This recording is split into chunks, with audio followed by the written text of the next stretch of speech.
जय श्री बालाजी महाराज। श्री शिवाय नमस्तुभ्यम। जय श्री गोवर्धन महाराज। जी हाँ, गोवर्धन महाराज की जय स्पेशली याद आती है गोवर्धन पूजा के दिन। दीपावली के अगले दिन गोवर्धन पूजा हम करते हैं। अब शहरों में बहुत सीमित हो गई है पूजा पाठ। ना गाय का गोबर मिलता है और ना ही वो प्रतिमा हम जमीन पर नीचे बना पाते हैं। तो ऐसे में क्या करें? पहला क्वेश्चन ये, कुछ ना करें। आपके घर लड्डू गोपाल श्री कृष्ण की प्रतिमा हो तो उन्हें विराजमान करें अपने पूजा स्थल पर और वहां पर ही पूजा पाठ करें। अच्छे से मन से तालियां बजाकर पूजा अर्चना करें। श्री कृष्ण के लड्डू गोपाल के गुणगान करें, चिंतन मनन करें, आरती करें, नाचे गाएं। बस हो गई आपकी गोवर्धन पूजा। पर अपने बच्चों को गोवर्धन पूजा क्यों मनाई जाती है? क्यों हम गोवर्धन पर्वत की परिक्रमा करते हैं? क्यों? क्या महत्व है इस गोवर्धन पूजा का? इस विषय में जरूर बताएं।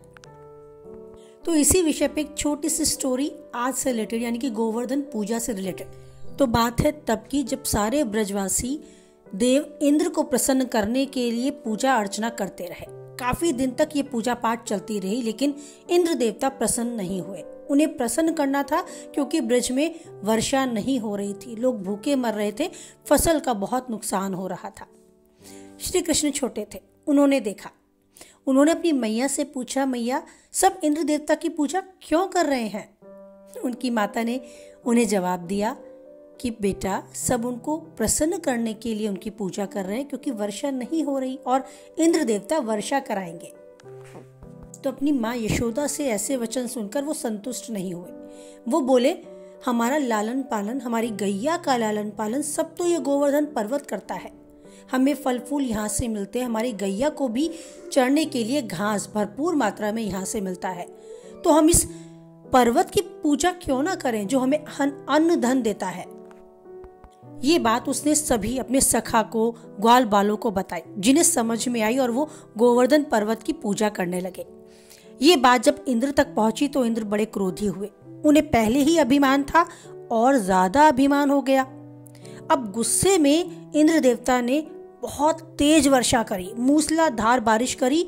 1-2 दिन नहीं, पूरे 7 दिन। और इन 7 दिन ब्रजवासी खड़े रहे गोवर्धन पर्वत के नीचे। जी, उसी गोवर्धन पर्वत के नीचे जिसकी आज हम पूजा करते हैं, अर्चना करते हैं।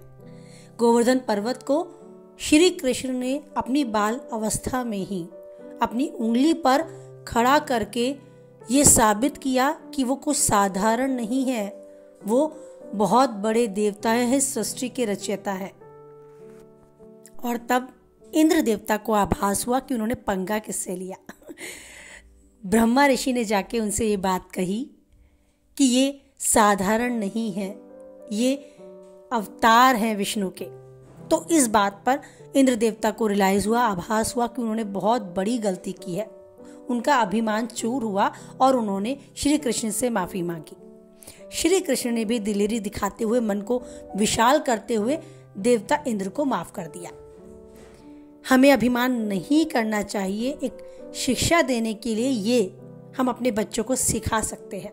अभिमान का हमेशा नाश होता है। ये इस स्टोरी से, इस कथा से बच्चे सीख सकते हैं। लेकिन उसके बाद गोवर्धन पर्वत को मिल गया एक बहुत ऊंचा स्थान, पूजनीय स्थान, जिसे आज भी पूजा जाता है। हम जब भी श्री कृष्ण का नाम लेते हैं, उनकी बाल लीलाओं के बारे में याद करते हैं, तो ये कथा हमें हमेशा याद आती है। और इसी के साथ जुड़ा है 56 भोग। कहते हैं लड्डू गोपाल को 56 भोग लगाए जाते हैं। उसके पीछे भी कारण यही है, क्योंकि उनकी माँ यशोदा उनको लाड़ दुलार करके न केवल 1 बार, 4 बार, 5 बार, बल्कि 8 बार भोजन कराती थी। जी, दिन में 8 बार वो कुछ ना कुछ खाते रहते थे। और अगर काउंट करें तो वो 8 बार कुछ ना कुछ खाते थे। तो ऐसे में 7 दिन तक वो पर्वत लिए खड़े रहे। तो आप 8 से मल्टीप्लाई करें 7 की, तो द रिजल्ट इज 56। तो इसीलिए बिना कुछ खाए पिए वो 1 दिन तक नहीं, 7 दिन तक खड़े रहे। तो उन्हें वो 7 दिन की पूर्ति के लिए, अपनी भावनाएं व्यक्त करने के लिए हम 56 भोग अर्पित करते हैं, जिससे वो खुश हो जाए, प्रसन्न हो जाए और जो हम चाहते हैं वो हमें दे दे।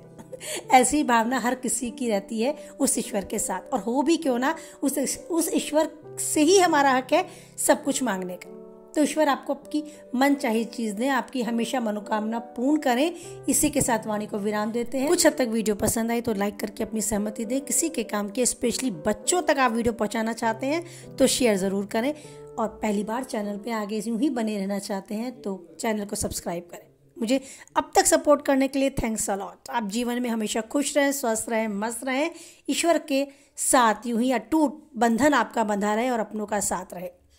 इसी के साथ फिर मिलते हैं। बोले मेरे साथ, जय बालाजी महाराज, जय माता दी।